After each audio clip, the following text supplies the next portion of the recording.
everyone, I'm Anna from the Honey Pop, and here with me today is Chris Wayne, who is the guitarist for the band Station. Hi, Chris. Thank you so much for Hello. coming to chat with us today. Thanks for having me. So, Chris, before we get started with the more in-depth questions I want to ask you, would you like to tell us a little bit about Station, your guys' new album, Perspective, that's about to come out, maybe what you're expecting from the album? Sure.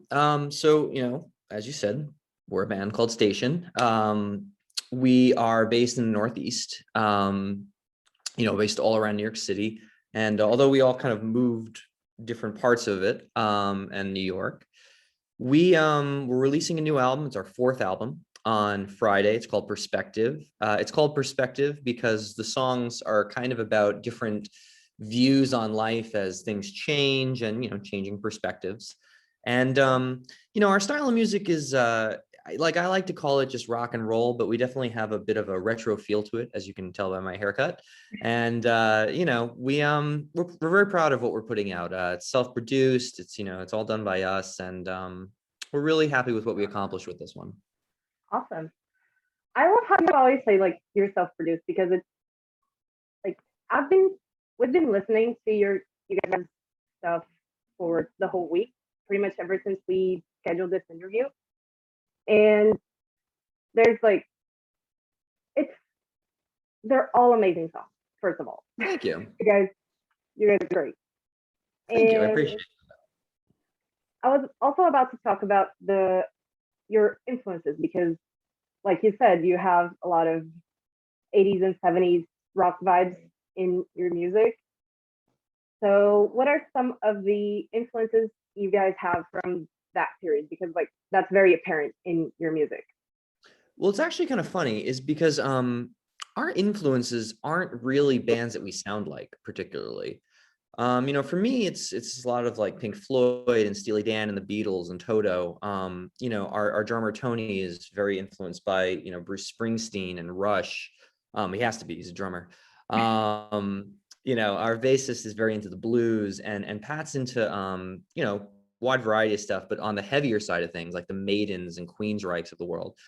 Mm-hmm. So, our style of music kind of comes from all of our influences together. And then our sense of production, I think, that kind of very smooth, kind of, big sounding rock. I think that's actually what's influenced more by the 70s and the 80s. It's more of that's our taste in production, not necessarily our taste in like songwriting. Awesome. And that's something that I'm going to start this again. Sorry, I'm kind of nervous. We can actually see a lot of that in everything that you guys put out. Sure. You also have been called the new wave of classic rock by Guitar World magazine a while ago. Yes. How did that feel like? What did you think when you saw that happen? I was really happy about that. It was pretty cool. It was cool because, a lot of times when Station gets compared to other bands, there aren't many bands out there that I know of that are kind of playing in a genre similar to us. I mean, there's a lot of rock bands, don't get me wrong, and I love a lot of modern day rock bands, but there isn't this kind of like cultural shift of a band. It's not like, of a scene. It's not like, the 90s in Seattle. It's not like the 2000s in New York and Long Island with emo and stuff. So like, there's none of that, we're not all focused in one area. And so to see that like Guitar World magazine was kind of grouping these bands all together, it kind of makes you feel like you're part of a community. And I mean, the company we were in is amazing, the Struts and Dirty Honey and stuff like that. So no, I loved it. I mean, it's nice to see that like there's a common thread going through rock and roll right now that someone's picking up on. And I'm very happy to be part of that. Amazing. That's really nice. And you guys deserve it because your music is really good. We also noticed that the two singles that you have put out for Perspective, Believe and Can't Find My Way, they're very different songs. Yes. They don't sound at all similar. Was that something that you thought this is what we want to do, or was that kind of not accidental, but it just happened that way? Well, there are 10 songs on Perspective, and I have to say that they're all very unique from each other. They're very, very different. And I love that. I like diversity in albums like that. How we chose to release, well, why we chose to release the singles that we did was mainly from a standpoint of what will kind of like, what's the easiest to kind of get out there right now and share. One of the things you don't really want to do is you don't really release a ballad, because it's usually, you need to get kind of the rock going first before you then, put the ballad out. So that eliminated some songs. And then you've got like kind of okay, well, what's like the easiest song to talk about without having to go into this whole in-depth thing about the album? And, we chose Believe because, it's a pretty simple, straightforward, short, relatively song. And Can't Find My Way is very to the point as well. So we felt very good about kind of being like, okay, before the album comes out, if these are tastes of the album, these are the good tastes to kind of put out there now before people can really dive in. Awesome. That being said, like those are the two singles that you have out before the album. What are the songs in Perspective that no one's listened to yet and you really are looking forward to seeing their reaction to it? Well, there are a couple of songs for me personally that I like love on the album. We have a song in there called Spanish Steps, and it's definitely the most like, I don't know, it's the most we've ever played with audio in music, rather than just like musical instruments, more like recorded audio. So it's got like my Sergeant Pepper's thinking of like, kind of adding stuff to it. Good. There's also a song on there called All Over Again, which the only really way I can describe it is just, it's really strange. It's almost like two songs sandwiched together, but it somehow works and it's cool, and it's got like a funky kind of vibe to it. So it's all over the place. I think my favorite song, from the standpoint of just like what I'm excited to hear about people's thoughts on listening to, is a song called Tonight, because that song has a lot of atmosphere, which I love. It's got like if you close your eyes, you can kind of hear a world around it. And I'm really excited for people to kind of do the deep listening to it and like see if they like it. Well, I liked it. Thank you. So what's your favorite song on Perspective? Let's see. I would probably say Spanish Steps. Spanish Steps, really? I don't know why. Yeah. Do you see what I mean though? By that like Sergeant Peppery's kind of thing, like, it's like all over the place, and at the end it's got like that whole kind of outro that's different. Right. The outro was amazing in that song. I really, really liked it. I think that's one of the reasons why it's one of my favorites. Is just it's different. Sure. No, thank you. You also, in other interviews, mentioned how this is the first time that you didn't test any material because the pandemic happened and you couldn't play live for a while. So how does it feel how does it feel releasing this album without like the audience's input on it like you usually did with the other three? I think I actually prefer it. A lot of we haven't played live for more than a year and a half. That's going to change in 2 weeks, so I'm very excited about that. But we are a live band for sure. In the past, we have toured very heavily. We've played a lot of live shows, and we're very much of the mindset that like our recordings they're dense. There's a lot of stuff going on them. When we're on stage, we're 4 or 5 guys, and we do our version of those songs live. So like our aim is never to kind of recreate exactly what's on the record. It's more of just to bring a live experience to the record, right? We're almost covering ourselves, if you will. One of the things that I've noticed is when we were finishing Perspective is that because there wasn't any element of live music put into it, in the sense of like, how do I play this live? It kind of unshackled us a little bit to just do whatever the hell we wanted.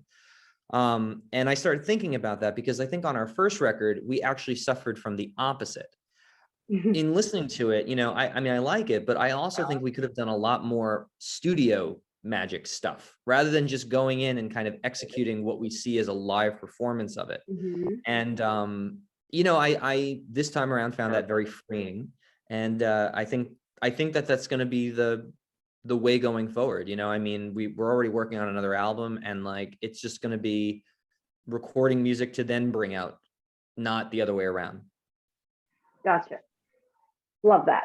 And I'm already gonna go into the next question. I was gonna ask this later, but you touched on it, like the first album versus this one. The name of this album is Perspective. How would you say your perspective about making music as a career changed from album 1 to album 4? Well, I think that when we did the first album, we knew very little about recording music. Mhm. We had the pleasure of recording our EP with a legendary engineer, mixer, producer, and Michael Wagner, and he taught us a lot of things in a very short period of time. But it was more of a psychological kind of thing, the mentality being in the studio, and that really took us to the first album where we were like, okay, we're gonna do it. We're gonna be prepared. We're gonna look for the things. What no one can teach you is who you are and what your taste is. So when Right. we first got into the studio on the first album, we worked with Anthony and Ray, producers at Westfall, who we still work with in various capacities on different albums. And I think we kind of showed up and we were like, we've got some songs, we talked about it and we record them. We're like, we think that sounds good, cool. And that was how we recorded it, and then there were some magical moments where we're like, oh, wow, I didn't realize that would happen. Or there were some kind of like frustrating moments where it was like, why can't we get this to sound like this? Flash forward, 6 years, and all of a sudden, we have a much better grasp on who we are. We have a much better perspective on what we want to accomplish. So when we started recording it and when we finished recording it, we were kind of like very satisfied by the fact of like, okay, we've learned enough to get the sound from here to the recording. And that's a big thing because it's taken a lot of time and a lot of investment in kind of learning what we like. Definitely.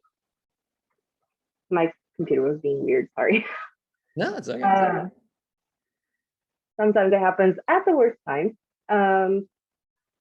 So you've mentioned your first show live since the apocalypse started. Yeah. So you, sorry, my brain just blinked there. No, that's okay. First show live. How do you feel about finally going back on stage? Are you planning on playing any of your new stuff on stage, or are you waiting until after the album's out to start playing those songs on live performances? Well, we're gonna play. Well, the album will be out by the time we take the stage, so we will be playing. Probably about 30% of the set will be new songs, maybe a little more. I'm excited about it. I have this kind of weird. I don't know if it's a me thing or I don't know if a lot of people feel this way, but like it's kind of like having a really good friend where you're really, really good friends for a very long period of time, but then there's also a long period of time when you see them last and then you see them again, but it almost feels like you saw them last week, right? It's almost like it's just no time passed. I feel that way about live music. I mean, I talk to the band, I talk to Pat, Nemi, and Tony maybe 3 or 4 times a day. So like, it's not like we've missed a beat in terms of knowing each other or anything like that. Yeah. The live thing though, is that it's funny because like, I'm very excited to play live. I love playing live. It's a fundamental part of who I am, but I don't feel like it's been a year and a half. I feel like it's been a month and I'm just going to get back on stage. I hope to God that I remember the songs, but like after that, it's one of those things where it's like, oh, it just feels like the last year and a half has been kind of a bit of a blur. And now we're just doing what we do normally again, which is great. It is great. And I can't wait to watch more live performances from you guys because I've watched some on YouTube from before the whole pandemic happened, and you guys are great on stage. Thank you. Well, where are you located? You should come to a show. Brazil. You're in Brazil? Yep. I live in São Paulo. Oh, okay. Well, I mean, they have planes. Yep. Once the comes up again, who knows? Well, hopefully, there'll be a point where we can come visit you. And I would love that. Is that something that you guys want to do, like international touring places you want to visit? Oh, absolutely. We were actually planning on doing our first European tour in 2020, and you know, that didn't work out. So you know, I have to, although it's great that we're going to play a show, it's not really back yet in the way that it needs to be Right. consistent. So you know, I definitely think we're on the way out, which is great, but it's not tomorrow. So, you know, I mean, I think for next year, for 2022, you know, we're planning on touring, and we would love to go international, you know, Europe and South America and Japan, and all these places that we had originally talked about being good places to go last year before, you know, the world ended. Hmm. Oh, the world nearly ended. It's coming back Nearly ended. slowly. Well, you know Hopefully what's funny? by What's funny go about the ahead. timeline of all that was that we played our last show on March 5th, and on March 7th, I got very, very, very sick. And it was terrible because like I ended up in the hospital, and it was one of those things. So we actually had been planning on doing a second leg of stained glass touring in May. And what happened was that, and you know, COVID was definitely becoming a word, but this is before like even New York City shut down, and this is a couple of weeks before that. Basically what happened was we canceled all of our touring plans because I had developed like really bad pneumonia. And then everything happened. So like we were kind of like one step ahead of canceling everything. And you know, then it got to the point where it was like, oh no, but by the end of the summer it'll be back. Oh no, no, but by the fall. Oh no. And then, you know, you eventually just gave up, being like, I don't know when it's coming. So And then now we just don't know. and now we just don't know. Yeah, exactly. So it was kind of like a weird timeline because, you know, we were ahead of the game in one way, but then at the same time, we were just wondering like everybody else. Right. And you guys are like New York City. The whole thing just shuts down immediately, and I can't imagine what that feels like for especially artists, because it must have been hard. Like it was hard on everyone, but people who live, who work like in the industry and everything, I can't imagine what that felt like. Yeah, no, I mean, like, you know, from the band standpoint, one of the biggest problems that this caused was, you know, we're very fortunate, you know, knock on wood, that we can record music as we choose to. You know what I mean? Like we're not really tied to any one thing. So we do it all ourselves, and that has kept us sane. From the live music perspective, though, a lot of bands started doing like live streams and like internet performances, Yep. and it just didn't work for us. Like it's not a matter of not wanting to do it. It's a matter of just, it's just not something that seems to, we just don't love it. You know what I mean? Like we've gotten so used to the volume and the live audience. And, you know, I mean, anyone who's ever been to a rock show knows is that the person on stage putting out energy is getting the energy back from the audience. And it's this big thing. And like, it just felt a little sterile because we had tried to do that originally. And it just, we were like, you know what? We'd rather not do something that we feel is kind of like 80%. If you're going to do it 100%. Right. Right. So yeah, so we chose not to do live streams. You know, we tried to do some like, you know, live chats and things like that. But you know, we're so focused on the music and stuff that like it became the only way to reach people is social media. And that's not really our thing. You know, I mean, social media is fine, but like it's not our focus by any means. And to Right. take away such a huge part of the band, the live element, and replace it with digital, it was very, very, it still is very, very tough for us. I can definitely see why that would be really tough. But speaking of social media, you guys posted a while ago a Throwback Thursday to filming the Matter of Time music video and said how much you enjoyed making music videos. And Yes. you ended the caption with, should we release more of them? First of all, yes, you definitely should, because they're all amazing. Thank And you. Noted. second, what songs would you guys like to make these music videos for? Either from the album that's coming out or from earlier work that you maybe didn't get a chance to make music videos to. You know, so we really like making music videos. We're really big like cinephiles. We love film and movies, and like when we're not on stage and we're in the bus, we're talking about movies. That's like what we're doing. I get that. I'm like Yeah. that too. So, when we make the music videos, we like to make them interesting. And we have a very kind of like campy, fun dad joke sense of humor. So when we make music videos, what we try not to do is we try not to appear like something we're not. We're not like tough. We're not like that. So we're not, and it's like, a lot of bands will go with the whole, oh, it's like sex and drugs and rock and roll. That's just not us. You know what I mean? So we try to go with like humor and campy, like Matter of Time video with the werewolf. It's fun. It's happy. It's not dark. Right. So we filmed a music video, well, about 60% of a music video several years ago in 2000, I want to say 2016, for the song I Can't Live Without You on our first album. And we might remake that video with the concept. And I can't tell you the concept because I need it to be a surprise when we release something else. But that was like the one time when like we filmed most of it, and then because of issues with filming and just some general issues with like the schedule alone, we couldn't complete it.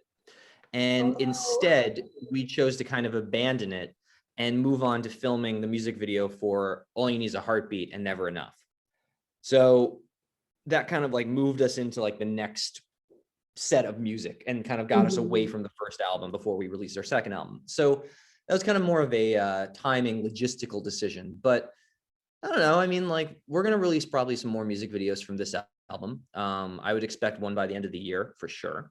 And I would also expect them to be our taste in music. So not necessarily, a super serious video, more of a fun, happy video. Awesome. Would you be able to tell me what song you're planning that music video for? Or is that a surprise too? I don't know. Should it be a surprise?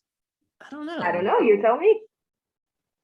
Well, I'll say that I really enjoy certain songs on the album, like Tonight and, things like that. So I would say that maybe that would influence my decision to make a music video for that. Fair. We shall see. I'm looking forward to it either way because honestly, the whole album deserves music videos. So thank you. Well, what's funny about that too is that like, again, back to social media, is that like it becomes almost a conversation of like, do you, and because it costs money to make a music video, and it takes a lot of time. So like, do you invest in making 4.5-minute little movies, or do you make 30 15-second clips that are like TikTokable? You know what I mean? Like it's such a weird conversation now. it is.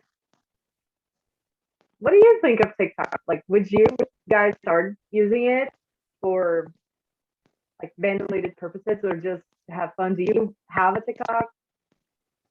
Yeah, we have a TikTok account, and I post pieces of music videos or some behind the scenes stuff, but that's pretty much what we use it for. It's more of a behind the scenes outlet. Truthfully, it's we don't really have much time to create content. We're focused on making music, and we'd rather find all the different ways of sharing that music. You know what I mean? Like, I find myself to be very uncomfortable sometimes. Like I'm not an actor, right? So one of the things I try to really avoid in music videos is acting. I'll play the guitar, I can do that, and I can let you film me playing the guitar. But like the second that I get up there and play a part, someone needs to smack me because I don't do that. That is something that, I feel exposes you a little bit on TikTok and stuff like that, where it's like, if you're going to create content, you're kind of being an actor, and that's fine. There's nothing wrong with that, but like, not an actor. So, you know what I mean? Like, I'd rather stick to kind of what I do. Like, I'll play a guitar solo, but let's keep it kind of to that. Fair. And it works for you guys because all the content that you do put out in your social media is great because it looks like you guys. So thank you. Well, it's honest. I mean, it's really like documentation. It's not more than that. And that's one of those things, because like I always make the joke with Pat where it's kind of like, if you have to post something and it's supposed to be reflective of real life, I've yet to take a photo of him eating a sandwich. But at the same time, it's like, does someone want to see you eating a sandwich? I don't know, and like, it's very odd for us. So like a lot of what we capture to post on social media is a little bit more after the fact, where it's kind of like, we're recording something. Hold on, get a picture. You know what I mean? Like kind of fly on the wall stuff, and not stuff that we try to actually create to post. Definitely. And that's the way most social media works. So it makes sense. Yeah. So we're almost done here. We talked a lot and I didn't see it. Last thing I want to ask, you guys talk about how you view your album as like a book with songs being chapters and everything. Mhm. Since books tell a story, I have to ask, what would you say is the story in the album perspective? Circling back to talking about the album. Perspective is like a scrapbook, or a photo album. And it's a Mhm. photo album that captures a specific period in time. We are very, very aware of who we are as people and how we've changed over the decade of working together.